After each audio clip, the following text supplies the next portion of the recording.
Hello বন্ধুরা, আমি চলে এসেছি রোজ দিনের মতো আজকেও তোমাদের সঙ্গে আড্ডা দিতে। তো কিছু কথা নিয়ে, তোমরা সবাই জানো যে আজকে হচ্ছে বছরের শেষ দিন, কালকে হচ্ছে হ্যাপি নিউ ইয়ার।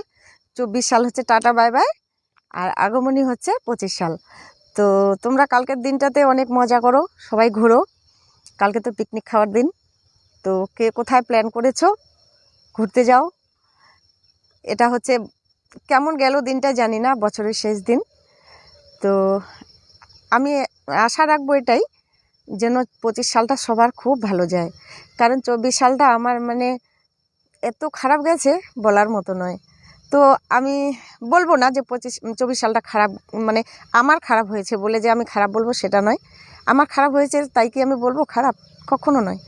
সেটা হচ্ছে সময় খারাপ হচ্ছে, সেটা আমার ভাগ্যের দোষ, 24 সালের দোষ নয়, বলো। তো তোমরা সবাই অনেক অনেক অনেক আনন্দ করো, শুভকামনা রইল। All the best.